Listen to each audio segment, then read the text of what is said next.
Good morning વિદ્યાર્થી મિત્રો. Last લેક્ચરની અંદર આપણે પૃષ્ઠતાણની સમજૂતી લાપ્લાસના અનુવાદના આધારે પૃષ્ઠતાણની સમજૂતી અને પ્રવાહીની પૃષ્ઠતાણનું પૃષ્ઠતાણના વ્યાખ્યાન એકમ આપણે લાસ્ટ લેક્ચરની અંદર કમ્પ્લીટ કર્યા, જેની અંદર મોસ્ટ આઈએમપી થિયરી જે છે એ આપણા માટે લાપ્લાસનો અનુવાદ, બરાબર, અથવા તો પૃષ્ઠતાણ જે છે અણુવાદના આધારે પૃષ્ઠતાણની સમજૂતી આપો, એવો તમને ક્વેશ્ચન પૂછાય, અથવા તો લાપ્લાસના અણુવાદના આધારે પૃષ્ઠતાણની સમજૂતી આપો. ક્લિયર? તો આ રીતે જે છે એ બેમાંથી કોઈ પણ એક ક્વેશ્ચન જે છે એ તમને પૂછાય તો એના માટેનો આન્સર જે છે એ તમને આવડશે, જેમાં ફિગર જે છે એના ઉપરથી તમે ડિસ્ક્રાઇબ કરી શકો કે આ મોલેક્યુલ્સ જે છે એની અંદર R0 કરતાં વધારે અંતરે આવેલા અણુ, R0 કરતાં ઓછા અંતરે આવેલા અણુ અને બરાબર R0 જેટલા અંતરે, એ ટાઈપ, બી ટાઈપ અને સી ટાઈપ, આ ત્રણેય પ્રકારના અણુની વર્તણૂક કેવી છે, જેના કારણે તમે કયા અણુ પર બળ લાગે છે એ નક્કી કરી શકો કે એ ટાઈપના અણુ પર કોઈ પણ પ્રકારનું બળ લાગતું નથી, એટલા માટે એ સ્થિર રહેશે.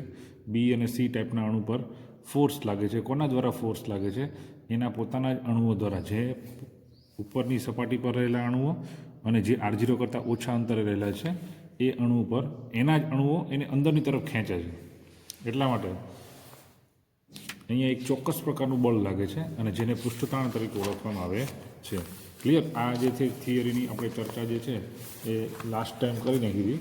હવે નેક્સ્ટ જે છે એ એના પછીનો ટોપિક જોઈએ આપણે, તો effect of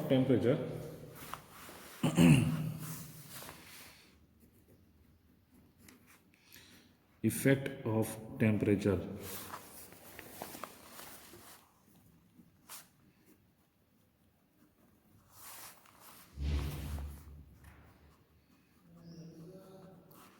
on surface tension.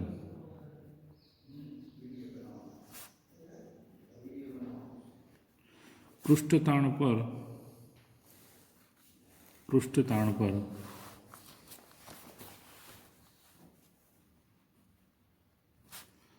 તાપમાનની અસર.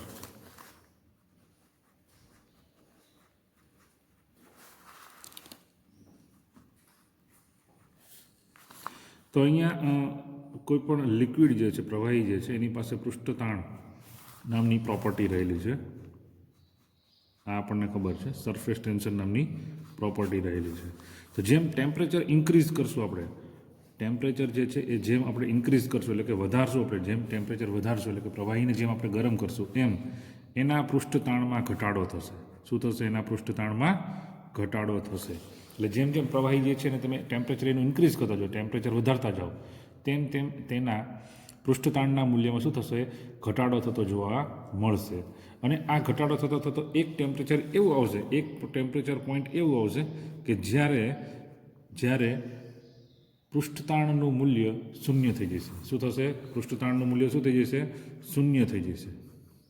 પૃષ્ઠતાણ T = 0. એ તાપમાને પ્રવાહીનું પૃષ્ઠતાણ જે છે એટલે કે સરફેસ ટેન્શનની વેલ્યુ જે છે એ શૂન્ય થઈ જશે.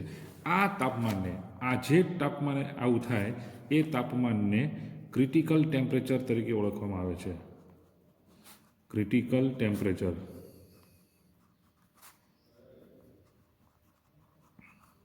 અથવા તેને કહેવામાં આવે છે, ગુજરાતીની અંદર આપણે કહીએ તો ક્રાંતિ તાપમાન. શું કહેવામાં આવે છે? ક્રાંતિ તાપમાન તરીકે ઓળખવામાં આવે છે એને. કયા તાપમાને? જે તાપમાને પ્રવાહીનું પૃષ્ઠતાણનું મૂલ્ય શૂન્ય થઈ જાય એ તાપમાનને શું કહેવામાં આવે છે? ક્રાંતિ તાપમાન તરીકે ઓળખવામાં આવે છે. તો 1 કે 2 માર્ક્સમાં તમને એવું પૂછે કે પૃષ્ઠતાણ પર તાપમાનની અસર શું છે, તો એ તમને ખ્યાલ હોવો જોઈએ. ક્લિયર? બીજી વસ્તુ છે કે જ્યારે કોઈ પ્રવાહી જે છે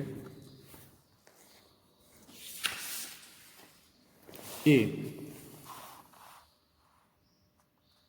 પૃષ્ઠતાણના કારણે ઉર્ધ્વ દિશામાં ગતિ કરે છે. એ કઈ દિશામાં ગતિ કરે છે? ઉર્ધ્વ દિશામાં. ગુરુત્વાકર્ષણ બળની વિરુદ્ધ ગુરુત્વાકર્ષણ બળની વિરુદ્ધ દિશામાં જઈ અને ઉર્ધ્વ દિશામાં ગતિ કરે છે. તો આપણે જોઈએ કે વૃક્ષ જે છે તો વનસ્પતિ જે છે એ પાણી જે છે એ પોતાના મૂળ દ્વારા જમીનમાંથી શોષે છે અને ઉર્ધ્વ દિશામાં એને એના દરેકે દરેક અંગ સુધી પહોંચાડે છે. ક્લિયર? આ આપણને ખ્યાલ છે. તો એના દરેકે દરેક અંગ સુધી પહોંચાડે છે. તો એના જે મૂળ જે છે કે જે પાણી શોષે છે એ એકદમ પાતળા તંતુ જેવા છે. ક્લિયર? એકદમ કેવા છે? પાતળા તંતુ જેવા છે.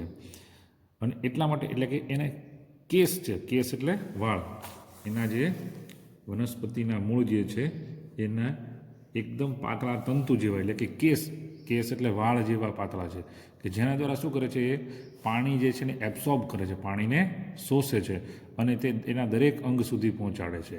તો કે વનસ્પતિમાં પાણી જે ઘટના દ્વારા ઉર્ધ્વ દિશામાં ગતિ કરે છે તે ઘટનાને કેશાકર્ષણની ઘટના કહે છે.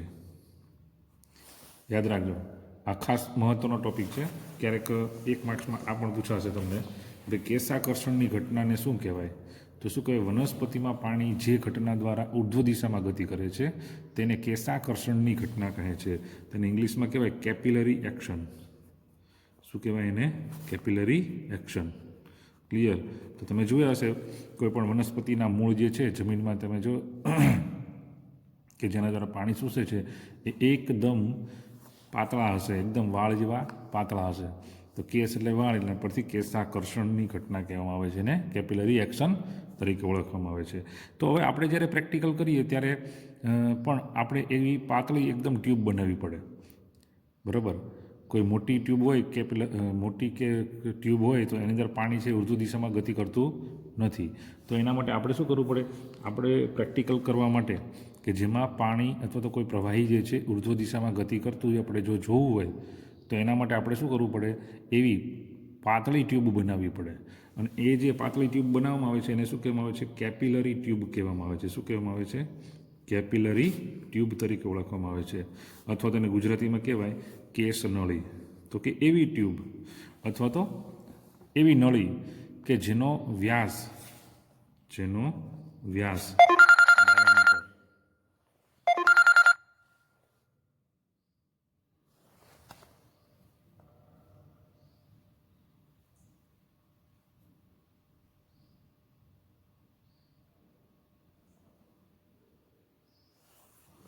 ડાયામીટર ખૂબ જ ઓછો હોય એવી ટ્યુબને કેપિલરી ટ્યુબ તરીકે ઓળખવામાં આવે છે.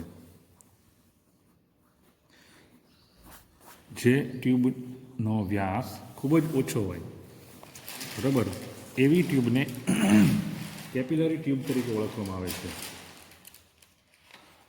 તો કેપિલરી ટ્યુબ એટલે કંઈ જ નહીં કે જેના બંને છેડા ખુલ્લા હોય. જેના બંને છેડા કેવા હોય? ખુલ્લા હોય, બંને બાજુથી ખુલ્લી હોય. તમારી જે પેનની રિફિલ છે તો એને તમે કન્સિડર કરી શકો, પણ એના કરતાં ખૂબ જ પાતળી હોય અને એના બંને છેડા કેવા હોય? ખુલ્લા હોય. તો એવી ટ્યુબ કે જેના બંને છેડા ખુલ્લા હોય, કાચની બનેલી હોય અને જેનો ડાયામીટર ખૂબ જ ઓછો હોય એવી ટ્યુબને શું કહેવામાં આવે છે? કેપિલરી ટ્યુબ તરીકે ઓળખવામાં આવે છે.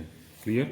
તો આ વસ્તુ જે છે એ આપણે 2 ટોપિક થઈ ગયા, capillary action and capillary tube અને effect of temperature on surface tension. ચલો એના પછી જે છે એ આપણે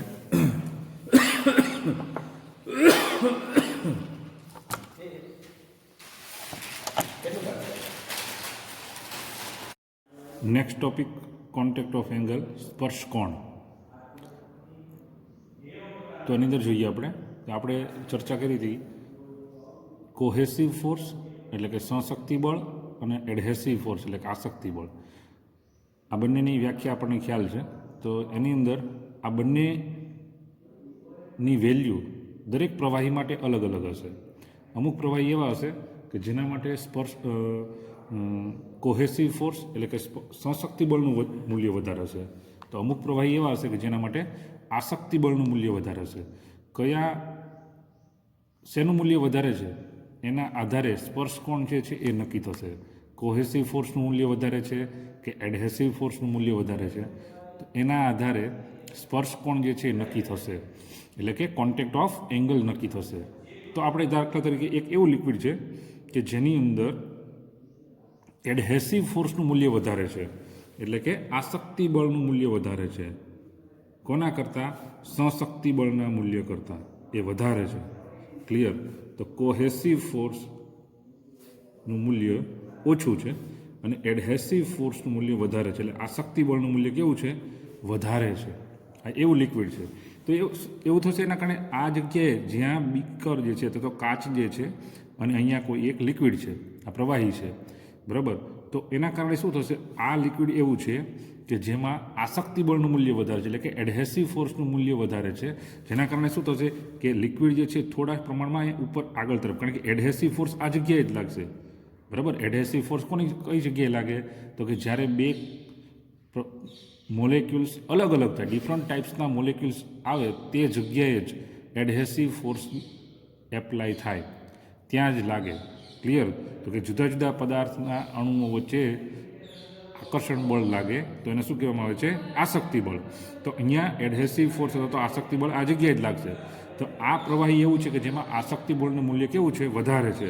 તો આ જે પ્રવાહી છે ને એની સપાટી જે છે ને એકદમ સ્ટ્રેટ નહીં રહે, પણ એની સપાટી જે છે એ થોડા પ્રમાણમાં આ રીતે અંતર્ગોળ શેપ બની જશે. કેવો શેપ બની જશે? અંતર્ગોળ શેપ બની જશે. તો કે જે પ્રવાહી જે છે એ ના માટે એડહેસિવ ફોર્સનું મૂલ્ય વધારે હશે તે પ્રવાહીની ઉપરની સપાટી અંતર્ગોળ બની જશે, એટલે કે કોન્કેવ શેપ બની જશે એના. ક્લિયર? તો આ વખતે આપણે અહીંયા શું કરવાનું છે? અહીંયા આના માટે આ એક સપાટી, સરફેસ, આને આપણે લંબ લઈએ. આના માટે આપણે લંબ લઈએ. ક્લિયર? તો આ એક સરફેસ છે, એને આપણે 90 ડિગ્રી એંગલ લીધો, તો આ 90 ડિગ્રી એંગલ. ક્લિયર? તો આના માટે આપણે પ્રવાહીની અંદર કોણ માપવાનો છે, બહાર નહીં. તો આ જે સરફેસ છે આપણા માટે, આ જે સરફેસ છે, બરાબર, આ સરફેસ માટે આપણે સ્પર્શક દોરીએ તો એ સ્પર્શક આ રીતે દોરી શકાય. સપાટીને સ્પર્શ તો એક કિરણ, એને સ્પર્શક કહેવાય. સપાટીને સ્પર્શતીને નીકળતું કોઈ એક કિરણ, બરાબર, એના માટે એને સ્પર્શક તરીકે ઓળખવામાં આવે. તો આ જે સ્પર્શક છે અથવા તેને કહેવાય એડજસન્ટ ઓફ કોઇન્સિડન્સ, એને ઇંગ્લિશમાં શું કહેવાય? એડજસન્ટ ઓફ કોઇન્સિડન્સ. તો આ જે સ્પર્શક દોરીએ આપણે. ક્લિયર? આ જે સરફેસ છે એને મેં અહીંયા બતાવી છે. અહીંથી આપણે 90 ડિગ્રી એંગલ લીધો, તો અહીંયા આપણો એંગલ છે ને આ મળે છે. જો શું મળે છે? આ એંગલ મળે છે. આ 90 ડિગ્રી એંગલ છે જે બ્લેક કલરથી દોરેલો છે, અને રેડ કલરથી આવે છે શું છે? તમારો સ્પર્શક છે. કોના માટે? કે આવા પ્રવાહી, કે જેના પ્રવાહી માટે આસક્તિ બળનું મૂલ્ય વધારે હોય એવા પ્રવાહી માટેની વાત છે આ. તો એના માટે હંમેશા થીટા, આને કહેવામાં આવે છે થીટા, આને કહેવામાં આવે થીટા. તો આ થીટા હંમેશા કેવો મળે છે આવા પ્રવાહી માટે? લેસ ધેન 90 ડિગ્રી, એટલે કે 9 ડિગ્રી કરતાં ઓછો. ચલો, ખ્યાલ આવી ગયો?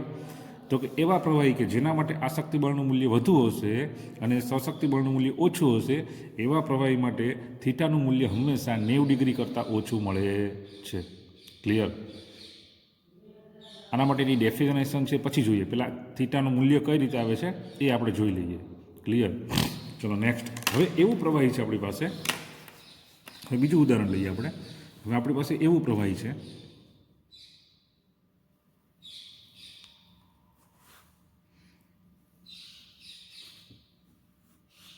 આ પ્રવાહી એવું છે કે જેના માટે સશક્તિ બળનું મૂલ્ય વધુ છે. કોના કરતાં? આસક્તિ બળના મૂલ્ય કરતાં. સશક્તિ બળનું મૂલ્ય વધારે છે, એટલે કે કોહેસિવ ફોર્સનું મૂલ્ય એ વધુ છે એડહેસિવ ફોર્સના વેલ્યુ કરતાં. ક્લિયર? તો કોહેસિવ ફોર્સ એટલે શું છે? એક જ પ્રકારના પદાર્થના અણુઓ વચ્ચે લાગતું બળ, એક જ પ્રકારના પદાર્થના અણુઓ વચ્ચે લાગતું બળ, બરાબર. તો આ જગ્યાએ એડહેસિવ ફોર્સ લાગે છે. આ જગ્યાએ આ જે બીકર જે છે એ જગ્યાએ કાચના અણુ છે અને અહીંયા પ્રવાહી કઈ છે એના અણુ છે, તો એ વચ્ચે શું લાગે? Adhesive force. બાકી બધી જગ્યાએ કોહેસિવ ફોર્સ લાગતી હોય. બાકી આ બધા જ અણુ કેવા છે? સરખા છે, એક જ પ્રવાહીના જ છે, બરાબર. એટલે અહીંયા શું લાગતું હોય? Cohesive force. ફક્ત એની સરફેસ આગળ જ એડહેસિવ ફોર્સ લાગતું હોય. તો આ લિક્વિડ જે છે એ કંઈ કેવું છે કે એમાં કોહેસિવ ફોર્સનું મૂલ્ય વધારે છે, તો અહીંથી છે ને દૂર જઈ જશે પ્રવાહી, બરાબર. તો એનો આકાર જે છે ને કંઈક આવો થઈ જશે. ક્લિયર? એનો આ જે ઉપરની સરફેસ જે છે એ તમને કંઈક આવી રીતે મળી જશે. એટલે કે આવું જે પ્રવાહી હશે ને એની સરફેસ જે છે ને કંઈક અંશે આવી બની જશે. ક્લિયર? તો આ જે છે કેવો ભાગ બની જશે? તો કે બહિર્ગોળ. કેવો ભાગ બની જશે? બહિર્ગોળ અથવા તેને કહેવાય કોન્વેક્સ શેપ, એટલે કે જે પ્રવાહી જે છે એના માટે કોહેસિવ ફોર્સનું મૂલ્ય વધુ હશે, બરાબર, તો એના માટે એનો સૌથી ઉપરનો એટલે કે ફ્રી સરફેસ જે છે એનો શેપ કંઈક બહિર્ગોળ બની જશે અને એના માટે એને કહેવાય કોન્વેક્સ શેપ. આના માટે આપણે એંગલ દોરીએ સ્પર્શક. હવે અહીંયા જે છે ને સપાટી આ રીતે છે, બરાબર, તો આનો એંગલ છે ને મને આ રીતે મળશે. ક્લિયર? આ જે છે 90 ડિગ્રી. એંગલ હંમેશા પ્રવાહીમાં જ માપવાનો છે. એંગલ હંમેશા શેમાં માપવાનો આવે છે? પ્રવાહીમાં જ છે. તો ચલો આના માટે આપણે એંગલ જોઈએ. આ જે સરફેસ જે છે એ કોઈ સરફેસ ગ્લાસની જે અથવા તો કોઈ સપાટી જેની સાથે સંપર્કમાં રહેલું છે પ્રવાહી એને હું લંબ દોરું છું, એટલે કે 90 ડિગ્રી એંગલ, બરાબર, કાટકોણ. હવે અહીંયા મારે જે એંગલ બને છે એ હંમેશા આમ બને છે. ક્લિયર? તો મને જ્યાં રેડ પેનથી દોરું છું તો આ મને એંગલ મળ્યો. તો જુઓ અહીંયા મને થીટા છે એ આ રીતે મળશે. તો જુઓ થીટા અહીં શું મળશે? અહીંયા 90 ડિગ્રી, એના પછી પણ કંઈક, બરાબર. એટલે આવા પ્રવાહી માટે થીટા મને હંમેશા 90 ડિગ્રી કરતાં વધુ મળે છે. કેવા પ્રવાહી માટે? તો કે જે પ્રવાહી માટે કોહેસિવ ફોર્સનું મૂલ્ય વધારે છે, જે પ્રવાહી માટે કોહેસિવ ફોર્સનું મૂલ્ય વધારે છે એના માટે થીટા મને 90 ડિગ્રી કરતાં કેવો મળે છે? વધુ મળે છે. જે પ્રવાહી માટે એડહેસિવ ફોર્સનું મૂલ્ય વધુ છે એવા પ્રવાહી માટે મને થીટા કેવો મળે છે? 90 ડિગ્રી કરતાં ઓછો મળે છે, બરાબર. તો હવે આપણે એ જોઈએ કે સ્પર્શ કોણ કહેવાય કોને. તો આપણે જો અહીં માપેલું જ છે, પ્રવાહીની સપાટી છે એક ઘન પદાર્થની સપાટી છે. તમે જુઓ અહીંયા, બરાબર, ડેફિનેશન આમ સાવ સહેલી છે કે આ જે સપાટી છે પ્રવાહીની સપાટી છે, આ જે છે આ ઘન પદાર્થની સપાટી છે, એનો અહીંયા કંઈક સ્પર્શક બને છે. આ સ્પર્શક જે છે એને પ્રવાહીની અંદર માપવામાં આવે છે કોણ, બરાબર. એટલે થોડો ઘણો ખ્યાલ તમને આવી ગયો. તો હવે તમે ડેફિનેશન જુઓ શું કહે છે? તો કે પ્રવાહીની મુક્ત સપાટી એટલે સૌથી ઉપરની ફ્રી લેયર, અને ઘન પદાર્થની સપાટીના છેદબિંદુ આગળ પ્રવાહીની સપાટી અને ઘન પદાર્થની સપાટીના સ્પર્શતલ, આ બંને જ્યાં સ્પર્શે છે, આ બંને જે જગ્યાએ સ્પર્શે છે એને સ્પર્શતલ કહેવાય. આ સ્પર્શતલ આગળ પ્રવાહીમાં માપવામાં આવતા કોણને શું કહેવામાં આવે છે? સ્પર્શ કોણ કહેવામાં આવે છે. ક્લિયર?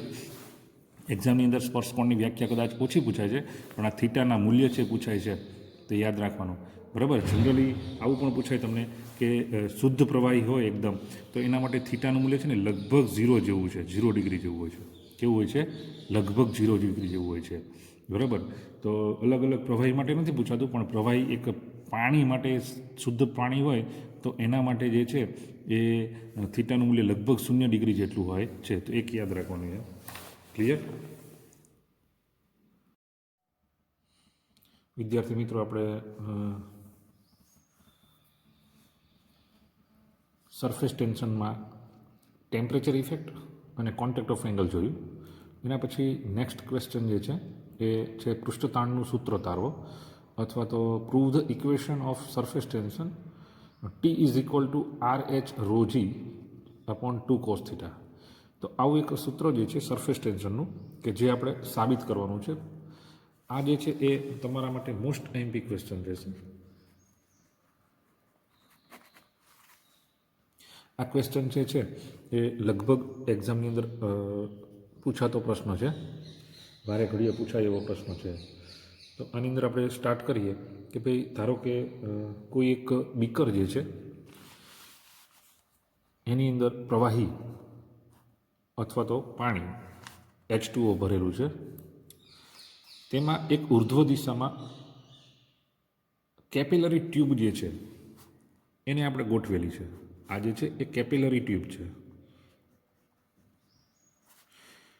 અથવા તો એને કહેવામાં આવે છે કેસ નળી.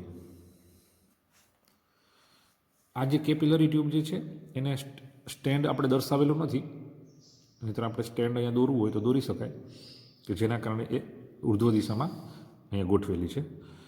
કેપિલરી ટ્યુબ જે છે એ ખૂબ જ પાતળી ટ્યુબ છે. અહીંયા આપણે જે કેપિલરી ટ્યુબ દર્શાવેલી છે એ સમજવા માટે આપણે એને ડાયામીટર ખૂબ જ વધારે દર્શાવેલો છે, એટલે કે એનો વ્યાસ ખૂબ જ મોટો છે એવો દર્શાવેલો છે.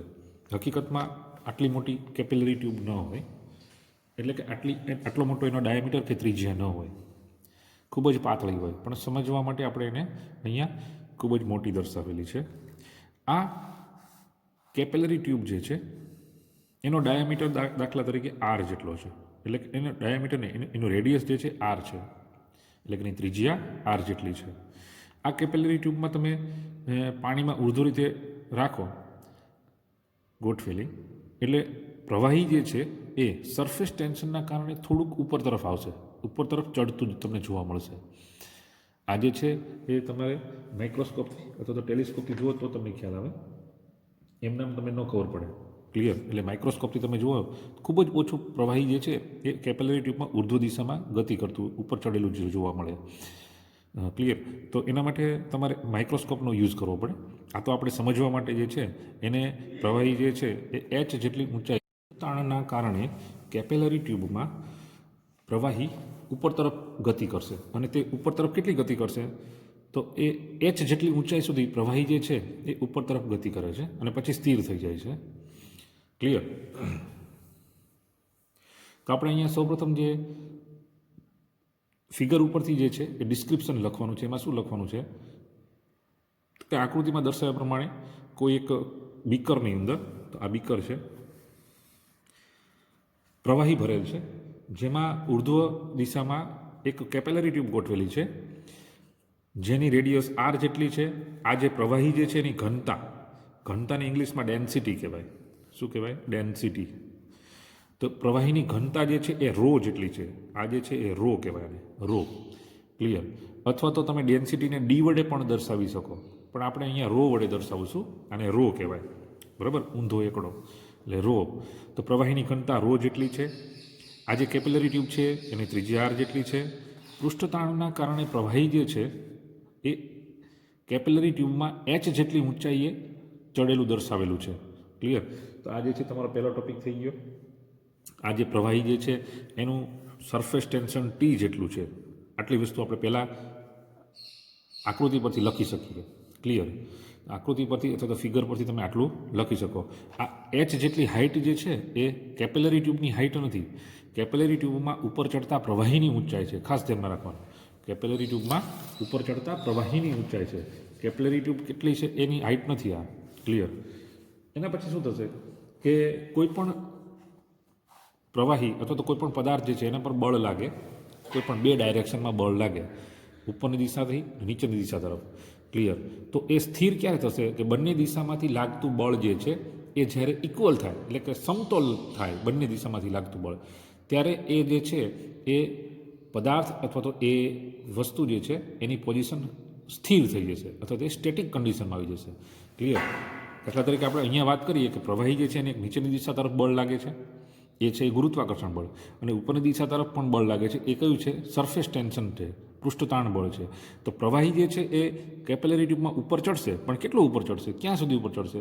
તો કે જ્યાં સુધી બંને તરફ લાગતા બળો, એટલે કે ઉપરની દિશા તરફ લાગતું બળ અને નીચેની દિશા તરફ લાગતું બળ, આ બંને તરફ લાગતા બળો જ્યારે ઇક્વલ ન થઈ જાય ત્યાં સુધી. જ્યારે બંને બળો ઇક્વલ થઈ જાય એટલે પોઝિશન શું જશે? સ્થિર. પછી પોઝિશન સ્થિર થઈ જશે, પછી પ્રવાહી ઉપર ચડશે નહીં. ક્લિયર? અહીંયા બે દિશામાં બળ લાગે છે, તો એ બંને દિશામાં કયા કયા બળ લાગે છે અને કેટલા લાગે છે બળ, એ આપણે ફાઇન્ડ કરી લઈએ એટલે આપણે આ જે થિયરી છે ને એ પ્રૂવ થઈ જાય. ક્લિયર? તો ઉપરની અહીંયા બે દિશામાં બળ લાગે છે. એક ઉપરની દિશા તરફ લાગે છે બળ,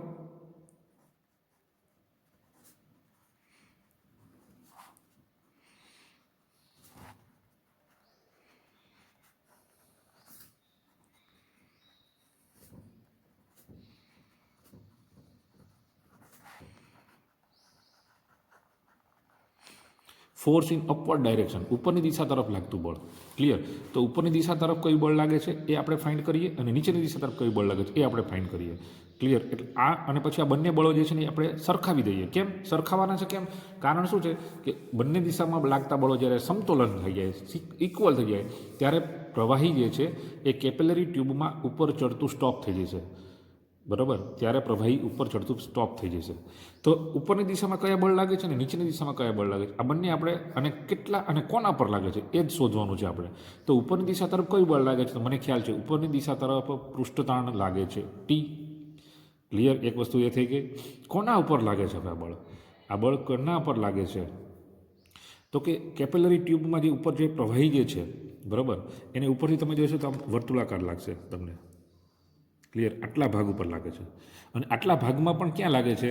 ફક્ત ને ફક્ત પૃષ્ઠતાણ સરફેસ ઉપર જ લાગે, સરફેસ ટેન્શન પૃષ્ઠ ઉપર જ લાગે, સરફેસ ઉપર જ લાગશે, બાકીના વચ્ચેના ક્યાંય ભાગમાં લાગતું નથી. એટલે કે મને અહીંયા ખબર પડી ગઈ કે અહીંયા જે લાગતું બળ જે છે ટી એ કોના પર લાગે છે? તો કે આટલા ભાગમાં જ, આકૃતિમાં તમે જોજો મેં આ એકદમ ડાર્ક ભાગ કરેલો છે, એટલા ભાગમાં જ બળ લાગશે, વચ્ચે ક્યાંય લાગતું નથી સરફેસ ટેન્શન. તો આ જે છે શું છે? વર્તુળાકાર ભાગ મને મળે છે આ રીતે. આ તો આને શું કહેવાય? વર્તુળનો પરિઘ કહેવાય. તો વર્તુળના પરિઘનું સૂત્ર શું થાય? 2πr. શું થાય? 2πr. ક્લિયર? 2πr. ક્લિયર? તો ઉપરની દિશા તરફ કેટલું બળ લાગે છે? તો કે સરફેસ ટેન્શન ટી લાગે છે. એક તો એ નક્કી થઈ ગયું. અને કોના ઉપર લાગે છે એ મારે નક્કી કરવાનું. તો લાગે છે કોના ઉપર? તો પૃષ્ઠતાણ છે કોના પર લાગે છે? તો કે સરફેસ ઉપર જ લાગે, પૃષ્ઠભાગ ઉપર જ લાગે. બરાબર? તો કર્સનરીનો અથવા તો કેપિલરી ટ્યુબમાં તમે ઉપરનો ભાગ જોશો તો તમને આ રીતે દેખાશે ગોળાકાર. તો આટલા ભાગમાં જ લાગશે, અહીંયા ક્યાંય સરફેસ ટેન્શન લાગતું નથી, સરફેસ ટેન્શન અહીંયા જ લાગે. તો આ ભાગ જે છે એને મારે શોધવું હોય તો આને શું કહેવાય? વર્તુળનો પરિઘ કહેવાય, પેરીમીટર ઓફ સર્કલ. તો એ જે પરિઘ જે છે એને હું શું કહી શકું? 2πr. વર્તુળના પરિઘનું સૂત્ર 2πr. ક્લિયર? બીજી વસ્તુ થાય કે પ્રવાહી જે છે એ અને કેપિલરી ટ્યુબ આ બંને જે છે એ જગ્યાએ ચોક્કસ એંગલ બનશે. આપણને ખ્યાલ છે, મેં તમને ભણાવ્યું હતું સ્પર્શ કોણ. ક્લિયર? તો પ્રવાહી જે છે એની પરિસ્થિતિ ઉપર આમ એકદમ આમ પ્લેન ન હોય. બરાબર? કાં તો એ પ્રવાહી જે છે એનો આકાર કાંઈક અંતરગોળ બને, આવી રીતે કોન્કેવ શેપ બને, અને કાં તો પ્રવાહીનો શેપ કેવો બને? કોન્વેક્સ બને. એ કોના કારણે આવું થાય છે? તો કે આ જે છે એ સહશક્તિ બળ એટલે કે કોહેસિવ ફોર્સ અને એડહેસિવ ફોર્સના કારણે બને છે. ક્લિયર? તો અહીંયા દાખલા તરીકે આવો શેપ બને છે. તો હું અહીં આ પ્રવાહી જે છે એ અને કેપિલરી ટ્યુબ આ બંને વચ્ચે જે બનતો એંગલ છે ને હું થીટા કહું છું. શું કહું છું? થીટા કહું છું. તો થીટાના કારણે અહીંયા બે ભાગ પડે. પ્રવાહીને લાગતું બળ જે છે એના બે ભાગ પડે. જ્યારે બળ જે છે એ કોઈ એક એંગલે લાગે છે ત્યારે એ બળના હંમેશા બે ભાગ પડે છે. એક જે છે એ ભાગ જે છે એ તમને ભાગ જે એ તમને આગળ તમને સેકન્ડ સેમેસ્ટરમાં પણ આવશે, ભાગ કેમ પડે છે એપ્લાઇડ મિકેનિક્સની અંદર.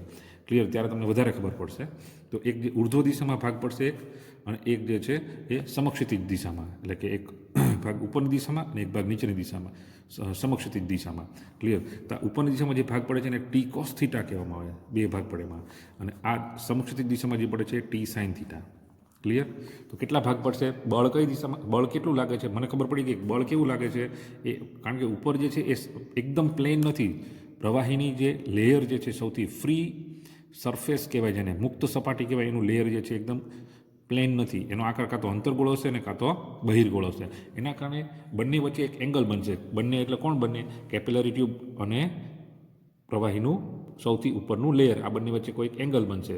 અને આ એંગલ બને છે એના કારણે બળ જે લાગે છે, એટલે કે પૃષ્ઠતાણ નામનું જે બળ લાગે છે એના બે ભાગ પડે છે. એક ઉર્ધ્વ દિશાનો ભાગ અને એક સમક્ષિતિજ દિશાનો ભાગ, એટલે કે હોરિઝોન્ટલ પાર્ટ અને એક વર્ટિકલ પાર્ટ. ક્લિયર? તો આ જે બળ લાગે છે એ જે છે એના બે પાર્ટ પડે છે, ટી કોસ થીટા અને ટી સાઇન થીટા.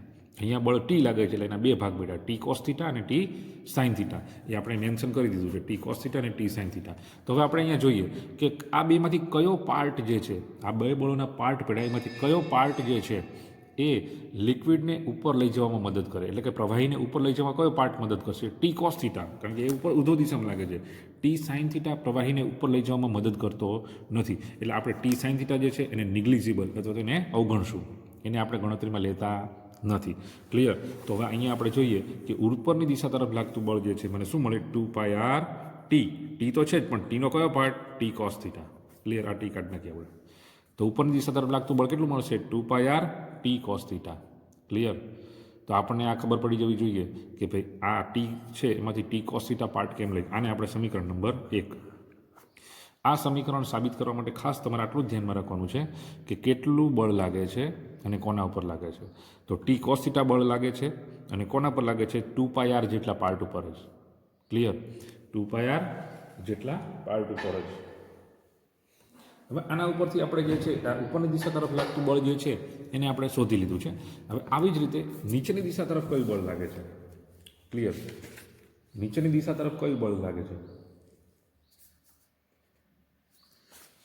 જો તમારે અહીં એક પાર્ટ્સ એડ કરવો હોય તો સમજવા માટે તો અહીં લખી શકાય પૃષ્ઠતાણ એટલે કે સરફેસ ટેન્શન, ગુણ્યા પ્રવાહીની સપાટી અથવા તો સરફેસ ઓફ લિક્વિડ. આ રીતે તમે લખો યાદ તો પણ ચાલે, અને ડાયરેક્ટ યાદ રહી જાય 2π/t cos θ કઈ રીતે આવ્યું એ તો પણ ચાલે. ક્લિયર? હવે નેક્સ્ટ ટોપિક જોઈએ. એના પછીનો બીજો નંબરનું કે નીચેની દિશા તરફ લાગતું બળ. નીચેની દિશા તરફ લાગતું બળ અથવા તો એને કહેવાય force in downward direction. Force in downward direction. તો હવે જોઈએ નીચેની દિશા તરફ કયું બળ લાગે છે.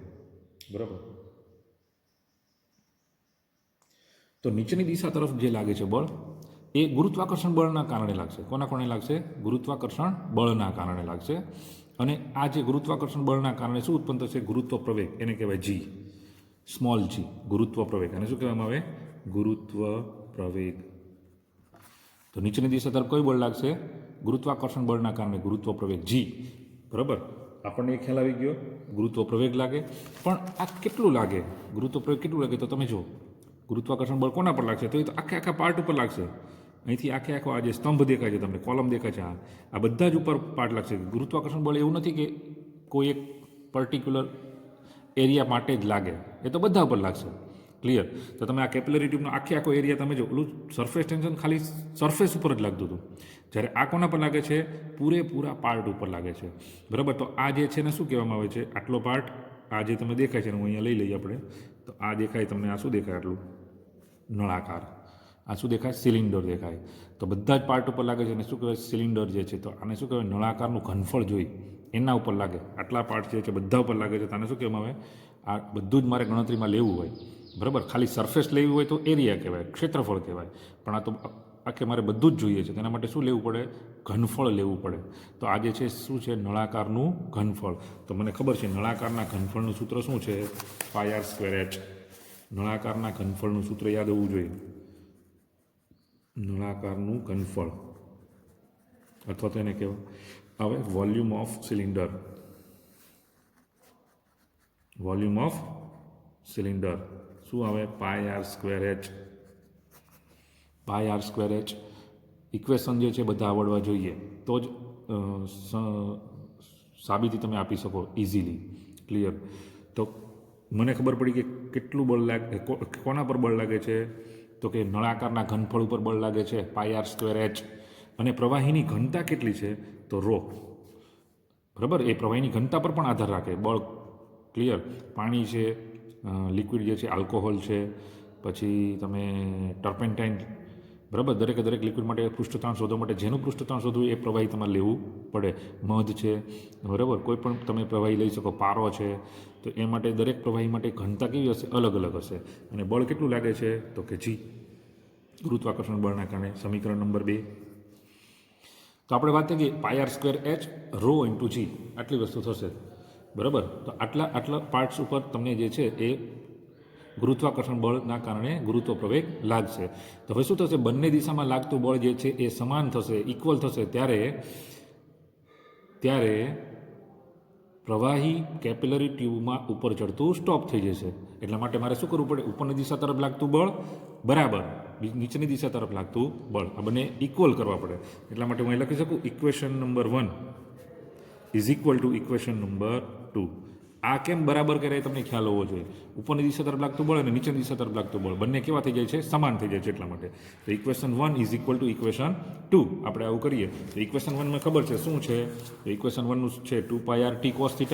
આપણે એને ઇક્વેશન 1 અહીંયા લખી નાખી, 2πr/t cos θ બરાબર ઇક્વેશન 2. તો શું છે?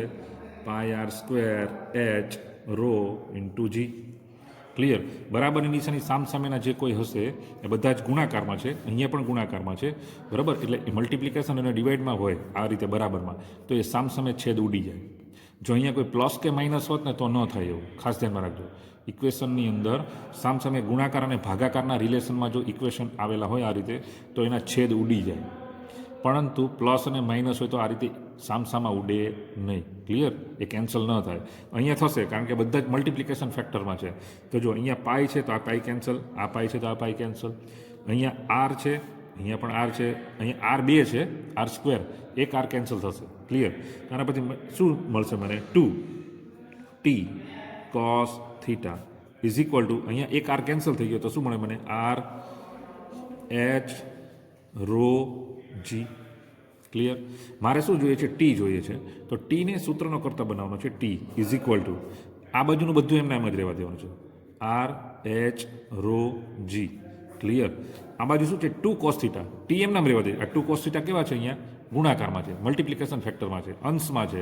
બરાબર? તો આ બાજુ જશે તો શું થઈ જશે? એને છેદમાં આવી જાય તો ભાગાકાર થઈ જાય એનો. તો શું થઈ જશે? 2 cos થીટા. તો મારું આ સૂત્ર સાબિત થઈ ગયું. Surface tension T is equal to R H rho G upon 2 cos theta. જો આપણે એ જ સાબિત કરવાનું હતું. આટલો ક્વેશ્ચન જે છે 3 માર્ક્સમાં પૂછાય. તો ખાસ તમારે ઇક્વેશન કમ્પ્લીટ આવડવું જોઈએ તમને, કેમ પ્રૂવ કરવાનું છે. ક્લિયર? તો ઓછામાં ઓછી 2 થી 3 વખત આ સૂત્ર જે છે ને વિડીયો તમે જોઈને સમજી લેજો. ક્લિયર? અને પછી જે છે એ જાતે ટ્રાય કરજો આ ઇક્વેશન સાબિત કરવાનું.